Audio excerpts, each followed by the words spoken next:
Welcome to On the Markets from Sonoma Wealth Advisors. My name is Dano Weir, joined this week by Daren Blonski, CFP. Just Dano and Daren this week. Chris is off for the week for spring break.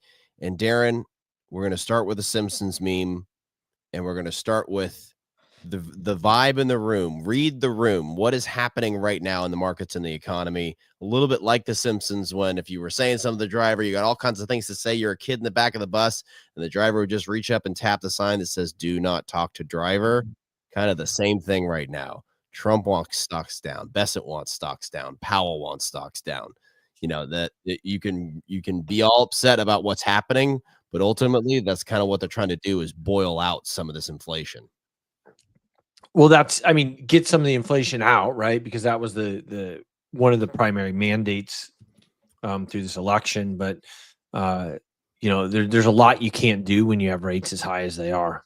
So we're going to dial into all the rates, and we're going to dial into the markets and what's going on out there. Interesting week from the Fed. It's still all about the Fed and their dual mandate of full employment and keeping inflation under control. So we'll talk about that and what we see coming next right after this.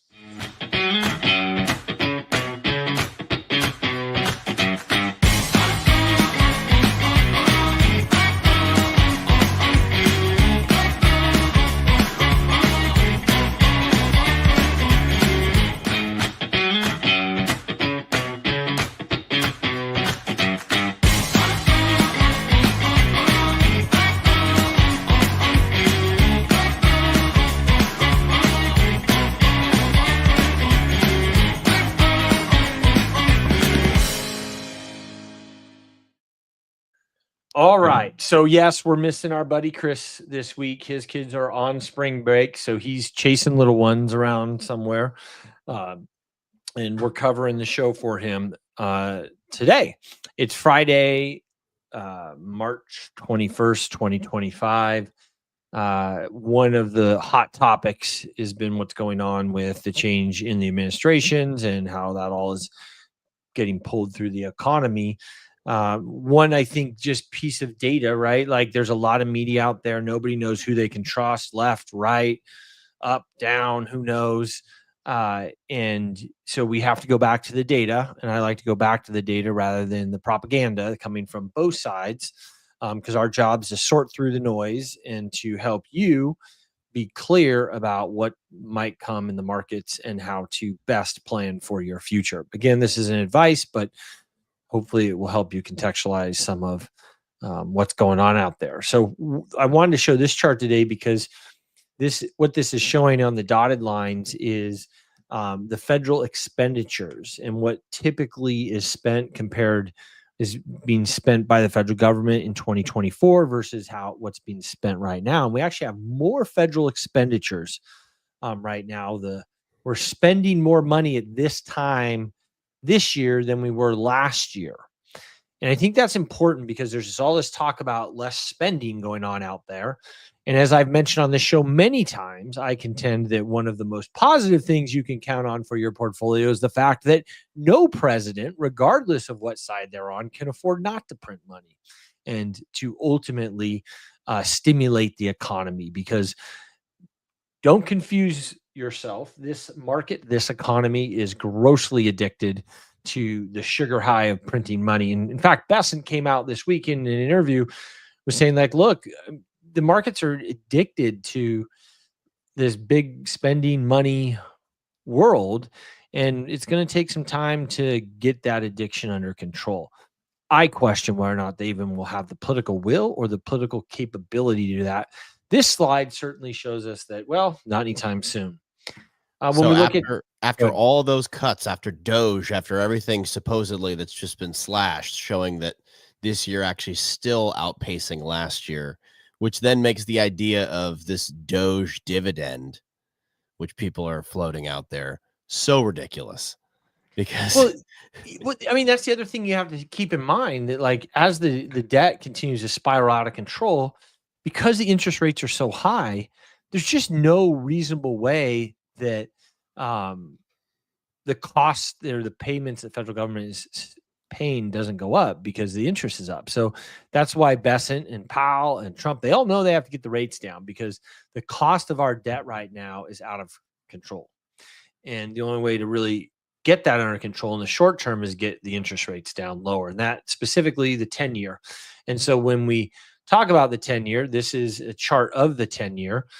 And what you're looking at here is this kind of sideways winding we've been in for quite a while, going all the way back to July of 2023, peaked above it right here in the end of 2022. And then we've just kind of stayed in this channel. And when you hear Bessent talking about getting rates down, he's talking about getting this chart to go down here. And one of the only ways they can do that is to slow the economy and get the Fed to lower the federal funds rate. And so in a way, you would think that some degree of a slowdown is important in order to get that interest rate down because the cost of our debt is very expensive. So when we look at all that being said, when we look at how people are saying they feel about sentiment in the markets, there's a lot of bearishness right now out there. And you can see we've been hanging out in the bearish zone for quite a while. The historical average, though, being 31%, we're at 58%. So lots of a bearish feeling out there. The good news, bad news about that is it's usually a contrarian indicator, right? So typically when people are feeling very bearish is actually a great time to buy in the market. Hard emotionally to do though right now. It's hard in 2008 to go and start buying foreclosures because mentally you're like, this is going even lower. But that essentially is what's happening in the market. Yeah, that's right. And this is just like a, hey, just so everyone knows, presidents don't actually control the market. So this is some interesting data looking at the S&P 500 annualized performance return under the Democrats versus the Republicans. And when you look at this, it's not convincing one way or the other.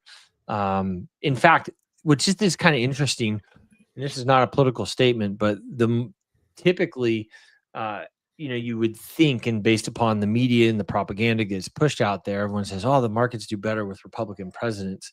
Well, that's not necessarily true. And this data is kind of showing us that, wow, there's no real consistent pattern here. And actually, when the Democrats are in, the annualized performance tends to be a little bit better than with the Republicans.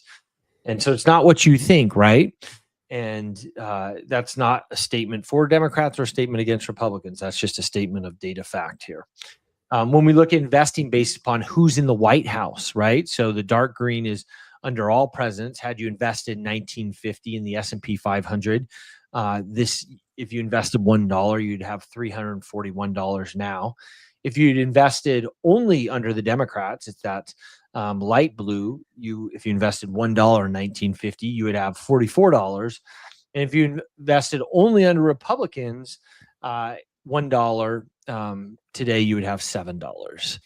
So the moral of the story is it doesn't pay to try and predict your investing based upon who's in the White House. You could argue with this data that you're better off just to invest when the Democrats are in the office, but even better if you just ignore it all. And that's why I always say we have to disconnect our politics from our portfolio. Let me say it again. Disconnect our portfolios from our politics. It is detrimental to your portfolio to connect the two. And just based on that last slide, Daren, it's so timely right now.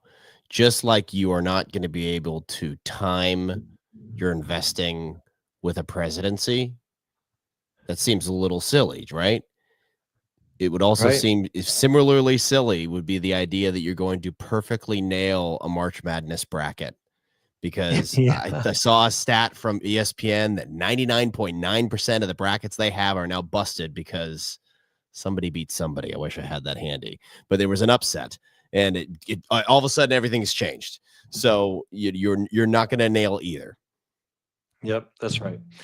So when we look at another slide to suggest, and so this is looking at S&P performance under Democrats and how the market performed since 1950 under the Democrats versus the Republicans.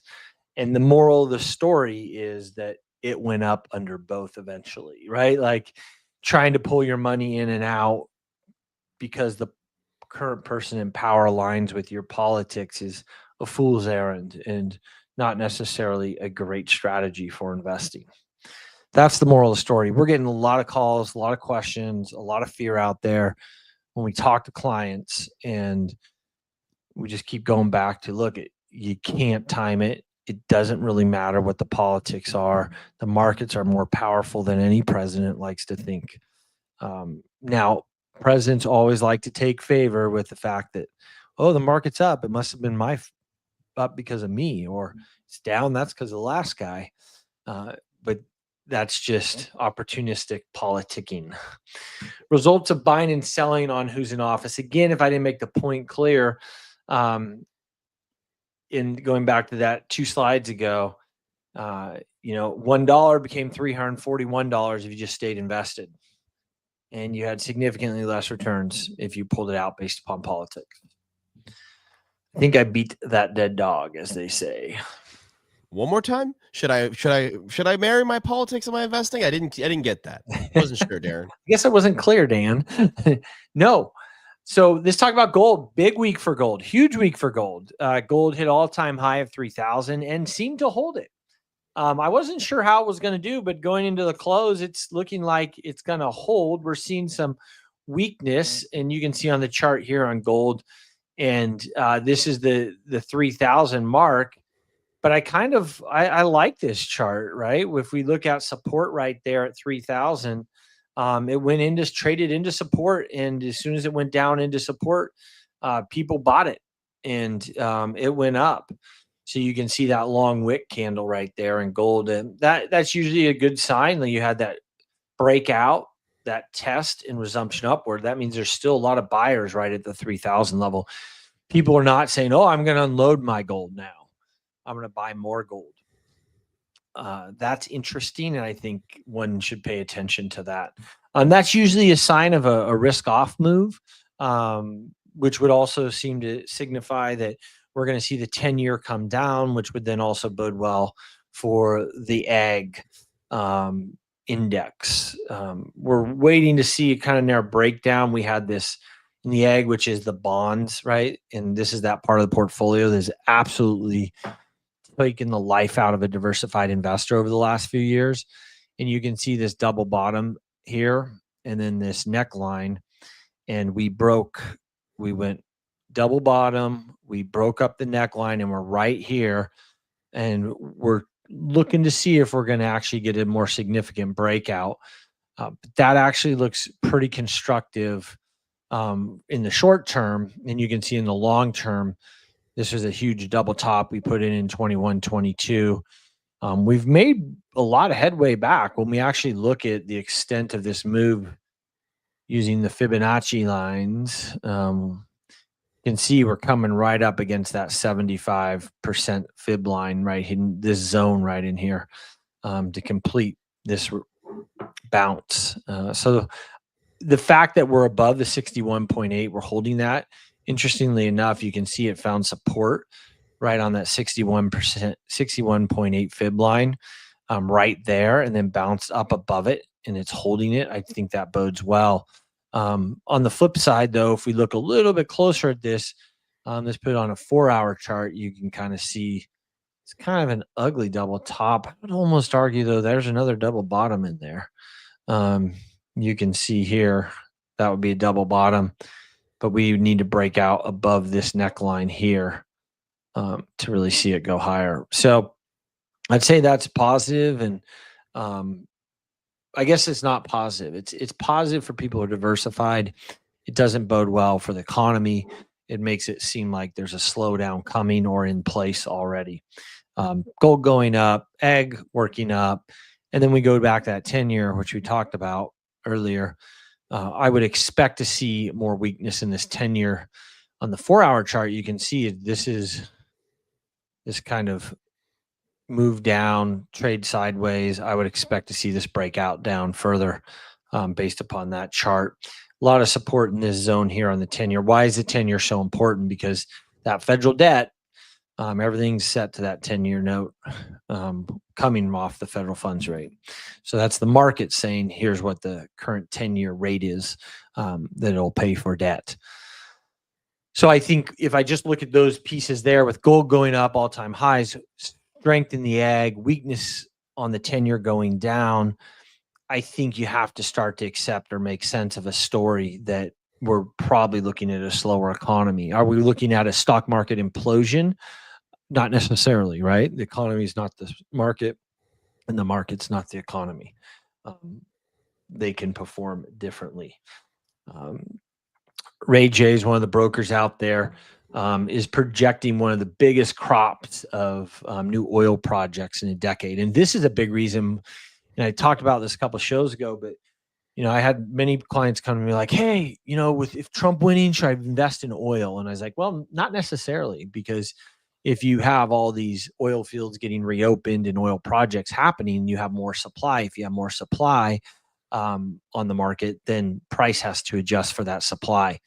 With things seeming to calm down in Russia and Ukraine to some degree, and I don't know if things are going to calm down in the Middle East yet. It seems like things are heating up with the Houthis. But with a lot of projects coming online, that seems more likely we're going to get more oil. And I've talked about this kind of wind up we had going on in the chart a few months back, and then we had this breakout, and then it got rejected, and now it's down hanging out right here in this super important support area. So geopolitically, there has to be something tied to around $68 a barrel. You can see it's just been so important as support since 21, and then was resistance all the way going back in 2018. So it's a pretty important line in the sand for the overall oil markets, and there seems to be an equilibrium happening there along that area in that zone, call it 65 to 68 area. So if oil though starts going down, which this chart seems to suggest, the fact that it couldn't break out and break up and go up, that it got rejected right here and then came back down, that's telling me that, okay, well, I'll put that on the side of the T chart for recessions on its way, or here already, right? That things are definitely going to slow down. Is it going to be awful and bad? No, don't take it that way. Don't go there with it. I don't know. No one knows, but it does look like things are slowing down. The other side of the T chart, I would say, is whenever we've had recessions in the past, there's been so this is the yield curve, looking at the 10-year to 2-year Treasury yield curve. And so this is an inverted yield curve when it drops below this green line. And you can see all these other inversions that have happened in recent history, that very short after those inversions, we had a recession. And the recession happens when the reinversion happens, not when they actually have the inversion happen. So when it re-steepens, and it looks like it's re-steepening, and to what degree and how fast and how significant we shall see. But it certainly seems that, you put that on the side of the T chart, that a recession is on its way or coming. Add the geopolitical stuff, and there's plenty to suggest that there's some difficult waters ahead. When we look at information technology sector, the earnings per share is just gone through the roof. And Chris and I have talked a lot about this. Chris, being the value investor that he is, that type of investor really doesn't like to see these massive spikes in valuations. It doesn't make sense from a fundamental standpoint. And so the MAGs, is the Magnificent Seven. So this is an ETF that tracks the Magnificent Seven. And you can see that we just had this huge breakout, and then they've just been going down. The only Magnificent Seven still holding on to its 200-day average, and I didn't check yet to see if it closed that way, was Facebook or Meta. But the MAGS index that tracks the index of the Magnificent Seven had this huge breakout, and it's come back down in now. And this was the primary source driving the markets higher last year, creating excess in the market. What's this look like visually? Well, it looks like a heat map. Well, I love the heat map. So here's the heat map. We can't have a week without the heat map. Merry Christmas. Merry Christmas. That's right. And so this is the one-day performance, and you can see the Magnificent Seven, these big stocks here that are bigger from a capitalization perspective than many other aspects of the market. I mean, when you really think about it, Apple is the size of the entire financial services industry. That's bonkers. Oil industry is down here. The entire oil industry right here. And Apple is significantly larger than the oil industry. You could probably, even if you reorganize this, make an argument that said Apple is larger than the energy and the basic materials sectors combined. And that just tells you how out of whack it is. The problem with that is when the markets are really out of whack like that, there has to be a rebalancing of things. Things have to come back in order for us to do that in a constructive way. We have to lose a lot of value in the Magnificent Seven while gaining it in all these other stocks. That's a very difficult transition to pull off. That's quote unquote the soft landing everyone was talking about a year and a half ago. Whether or not that can actually happen, I question. And that's what I would argue is the biggest risk in the market, is the fact that these big stocks have sucked up so much oxygen, you don't have a very balanced market. When you look at like Apple price to sales from 2004 to 2025, you can see their price to sales is up at 10 times, over 10 times. And the 5 to 1.5 times was where it was for a long time, and then just broke above that. So the question becomes, is that the new norm? Is price to sales going to be expanded for organizations like Apple indefinitely, or does that come back into trend? And that's the debate amongst market watchers out there. One thing we watch are mortgage refi rejections, right? That tells you how weak the borrower is getting. Why is that so important in the United States? Because the primary form of consumption Americans have is all the things we buy for our house. And if we stop buying for our house because we don't have a house, or we stop buying houses and we're getting rejected on our mortgages, that becomes problematic. And you can see the rejections are up significantly. Credit card debt's up significantly. I don't know if you saw this headline, Dan, but DoorDash is now offering fractional payment for DoorDash. So you can like literally take out debt to get DoorDash, like a burrito on layaway.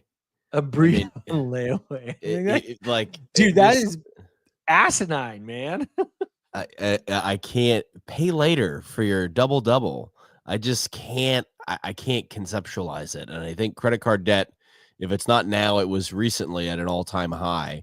And you've mentioned, that perhaps a recession is coming. You and Chris have been talking about all of these recessionary indicators for the past 2, almost 3 years.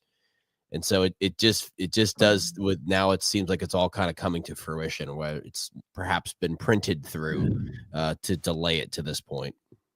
Well, that's my operating theory, right? And because we actually had the fundamentals were in a place where we would expect a recession to be, and it didn't happen or hasn't happened. It's the longest time we've gone through an inversion and not had a recession.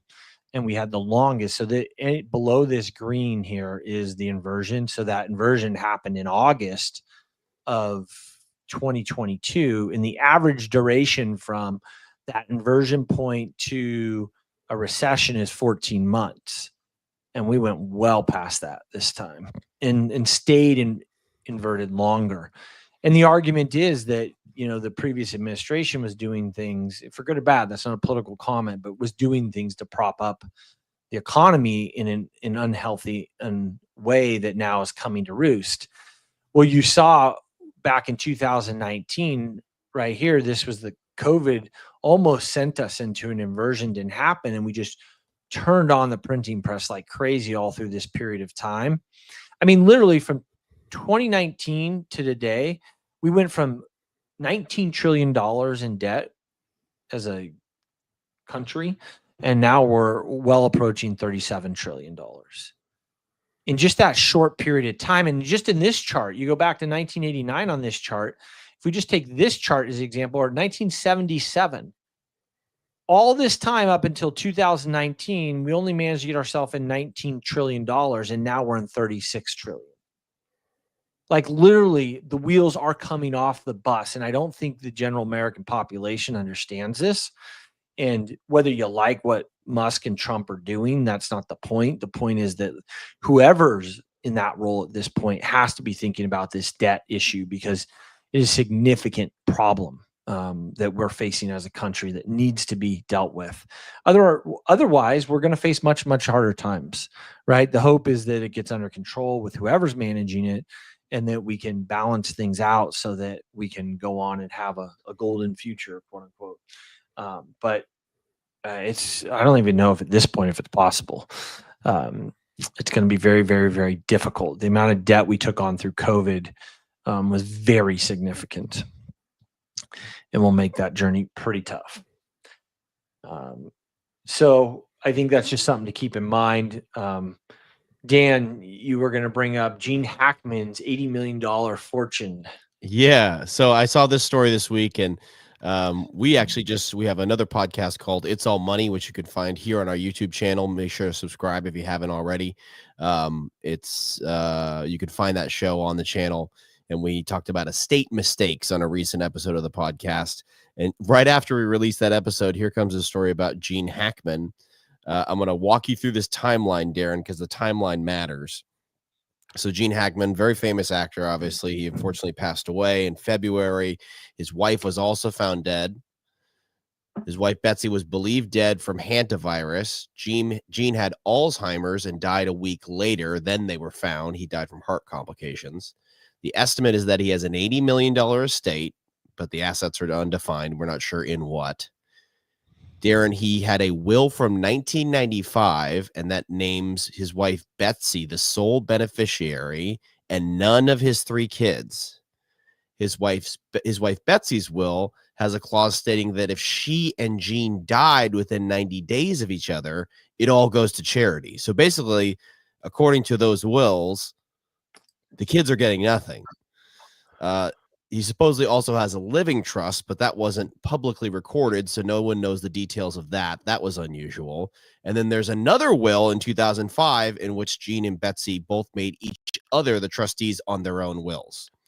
So the family is now also blocking the autopsy because the timeline of who died when is actually mattering a lot and has come into question.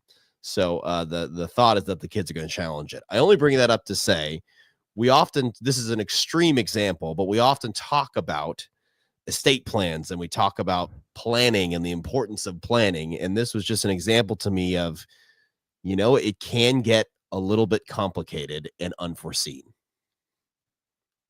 It just reminds me of the Prince Prince died intestate with like $300 million in his estate. Right. And it just goes to show even the people that are loaded don't always plan appropriately. Intestate? Wait, what? I don't know that phrase. What is that? That term is just you didn't have your trust done. You didn't have your stuff done. So then the court has to decide. Crazy. Yeah, pretty wild. So, all right. All that being said, let's go back to the charts. Get your estate plan, people. Yes. Right? So when we look at SPY, right? So I want to back out, right? And just step way back for a minute, because there's a lot of fear out there right now and a lot of people really pulling their hair out about the market. And if we look back, so this, and just give us some context, this is 2001, this is 2008 high, and this was the 2024 high, 25, we'll call it. And this was COVID high here. This was COVID drop, and this is where we're at right now. Given my take on that chart, stepping aside of all the emotions, it wouldn't be shocking to see a pretty significant sell-off at this juncture, given how hard we've moved up. Does that mean you should overreact as an investor or do anything? No, it absolutely does not. But it wouldn't be shocking just to see a period of time where things came down and then reset and went back up, or went down further. I highly doubt the days are over and the thing completely collapses. I don't think that's likely, but I do think we're well due a correction. So let's take a look at how far we've moved in the last little bit, right? So the all-time high here was right up here on Wednesday, February 19th. And and now we're at we're looking at we're basically 7% down. So it pretty decent drop, but not a crazy drop. And so that's just something to kind of keep in context when you're really thinking about the markets, that corrections happen, corrections are normal. What I'll point out, though, is the fact that we dropped down here, and you can see that this area could be a short-term bottoming. What I don't like about this to say, hey, that is in fact a bottom, it definitely looks like it's a short-term bottom, but the bounce off of that bottom was pretty weak. When we look at the fib lines, we only came to basically a 25% retracement, and we're just floating around there. I really want to see a market bounce up to 38.2 or somewhere in that area if I'm going to say, hey, there's a strong bounce, and then we work up into the 61.8 zone. So it's a weak bounce so far. I think that's something just to keep in mind and be aware of. I don't see the strength I want to see out of that. Again, going why I think we'll probably see a lower low out of this one, at least based upon the way the market reads right now, regardless of all the politics and the jibber jabber coming at us in the news. I talked about earlier the Magnificent Seven, and the Magnificent Seven are struggling a bit, and that's really important for the overall market. So until those areas get figured out, I think we're going to continue to see weakness in the market. It's just going to take so much of the other stocks to do really well to make up for the AI bubble. We've been talking about this for a long time, and that is that NVIDIA, we felt like, was in a bubble. I think we're seeing that capping out of NVIDIA. It would not be shocking to see some of this get pulled out of the market. Just the way this went up, it almost fits perfectly with a bubble, and the way a bubble looks from a chart perspective. So I think that's important to watch those Magnificent Seven and what they're doing. The market will obviously follow. When we look at VIX, which is a measurement of volatility looking 30 days out, and we can see that settling down, that is a good sign to say, hey, maybe we are following a bottom. But what I'll say technically from the VIX, if we're going to get technical here, is that we really want to see it break below that kind of trend line before I'd say, yeah, that trend's done going up. It's quite possible that it's just building up volatility at this point. So all that being said, my read of the market, my read of the economy is we're probably entering or looking at or flirting with a recession. It would be totally normal. It would be totally normal to get some correction in here. Does it mean that people should go changing their portfolios and changing everything? No, because all the government has to literally do, and that could be the administration or the Federal Reserve, is start printing money and lowering rates, and then we're back on. So like always, it's best to pick an allocation that works for your temperament, works for your comfort with volatility, and stay the course with your investments. Well, Dan, I think we're going to leave it there for this week. Any final thoughts? Yeah, I just wanted to shout out all of our new subscribers on our YouTube channel. So we passed 3,500 subscribers this past week. We really appreciate you joining us. I hope you're enjoying all the various content we have on the channel, including 2 podcasts and more. And we look forward to even more improvements and upgrades over the next couple of months here on the Markets, and those are forthcoming. We're excited about those. But for now, you can learn more about all things Sonoma Wealth at sonomawealth.com. And thanks for joining us. We'll see you next week.